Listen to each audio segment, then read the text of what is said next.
back to the records. Let's see if I can do this with the same zest as I do with the CDs. Ooh, I gotta move this thing back. There we go.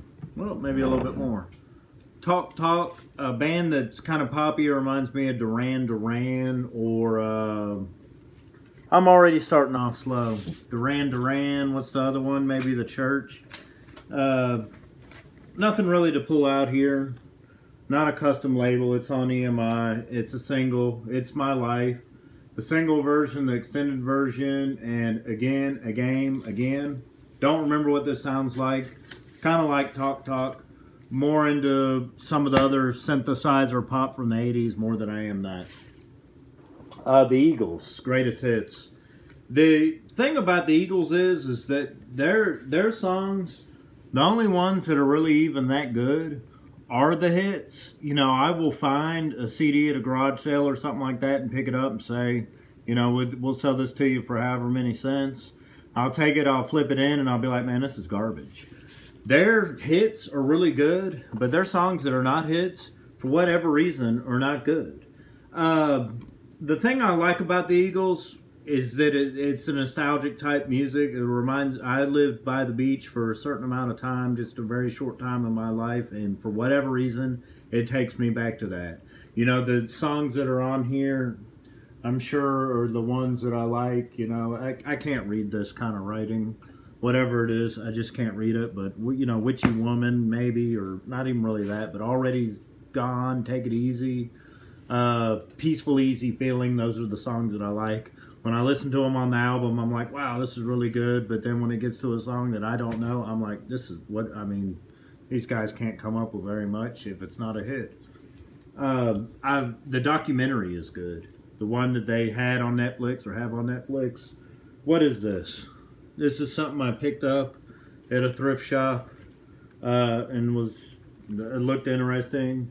Maybe I looked it up on the internet. It was worth money. Hot House Flowers. Very befitting for what I'm going through right now with this broke air conditioner. Let's see if we got it on a custom label. Nope, it's on London though. That's halfway interesting. Atrocious album cover. Atrocious back cover. Mandolin, you know. The name of the album's People. Couldn't tell you much about it because I don't know anything about it, huh? Joan Baez, of Every Stage. Joan Baez was a folk singer that was popular before Dylan was popular. And let me move this sleeve over some. And she kind of got infatuated with Bob Dylan, and they kind of had their thing together, and I guess they just never hit it off or whatnot, but they did a lot of concerts together. This is not a concert that she did with Dylan. Here's a picture of the band. I don't remember what this sounds like, but I do like Joan Baez. I do like folk music. I like British folk music better than I do American folk music. You know, like Steel Eye Span and Fairpoint Convention and stuff like that. It's not a custom label, just an A&M type deal. Don't remember what this sounds like. It's a double disc. I pulled it out. You know, I found it at a, you know, whatever cheap, because I'm not going to spend a whole lot of money on records. And it was worth whatever I bought. You know, if I paid less than $5 for it, it was worth it. If I still had a good record player, I wouldn't mind throwing it on and listening to it. I like Joan Baez. I really do. And here we go. This is something I kind of remember finding this at Savers. It's mint condition. I'm not going to pull it out. It's probably a $50 album. You know, I'd give it away for $50. I like Michael Jackson. I like this album, but it's there as a piece to, you know, to have until I need some money. Another one I found, a promotional deal. It's called Weird something or another. You can read that, or I can read it later. Maybe I picked it up because it looked interesting. See, that's the problem with these. I just can't talk about them as much as I don't know as much about them. And a lot of those CDs I don't know a whole lot about, but I can still talk about them. I picked this up with probably the same batch that I went to Savers one day and spent like $75 on records. They had put them all out, and boy, did they have a bunch of gems. I mean, just gem after gem after gem. The albums that were worth money, right place, right time. It wouldn't happen anymore besides Savers is closed. Gatefold Eagles record. This was their last record. And this has got my favorite song by them on it. I can't tell you why.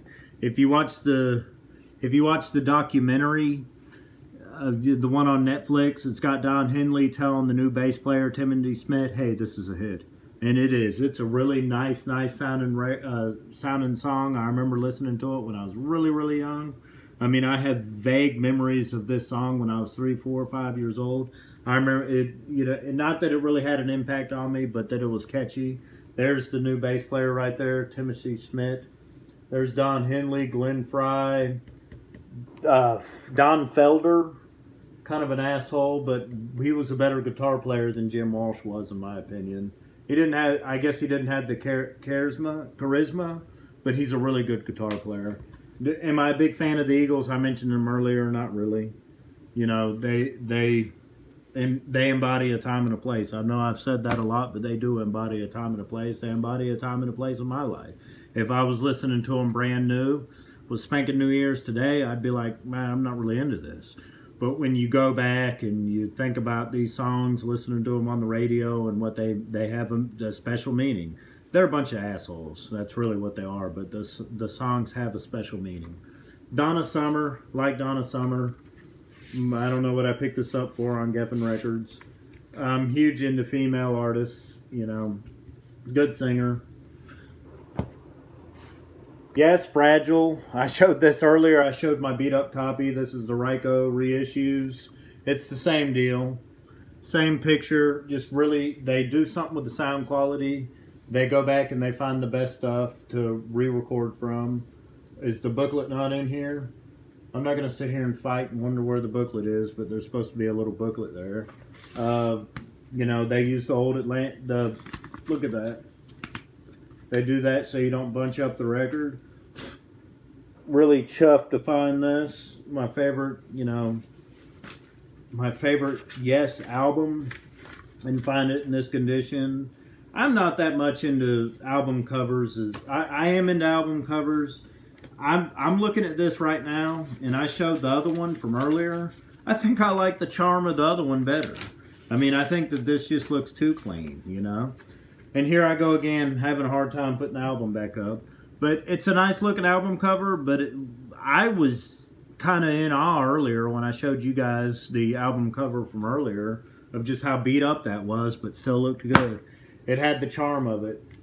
This is one of Frank Zappa's best live albums, Roxy and Elsewhere. The problem with these Zappa albums is, I think this is on the Discreet label. I'll pull it out and I'll find out. Yes, it's on the Discreet label. It's upside down there. Great. I'm not going to put this back in, but it's one of his better ones. He came out with one that they just now didn't reissue. It was originally was recorded but not released, and then his estate released it. But you gotta enjoy Frank Zappa live. Now they're doing the holograph deal with him. I don't know how interested I'd be in seeing Zappa as a holograph. I really need to clean these records up. They got a bunch of stuff on them, but it's just a really well done, well recorded live album of his. He would always say that you got to see him live to really experience what he's all about and what his music was all about. I'm getting up to about 10 minutes, so I may pause it and grab a few more records. I don't have enough here to make a whole extra record. Let me do this one real quick. I mentioned this earlier. Probably my if this was a studio album, and I do look at this as a studio album, and I think the most Hendrix fans view this as a studio album. It's his second band. It's not the Jimi Hendrix Experience. He does the song Machine Gun. The songs are long. It's just an amazing album. This is a reissue. When I saw it, I was like, wow. Not real spiffy labels there, capital label. But, as far as the Jimi Hendrix record goes, this is probably his best one. And I'm going to stop it right there.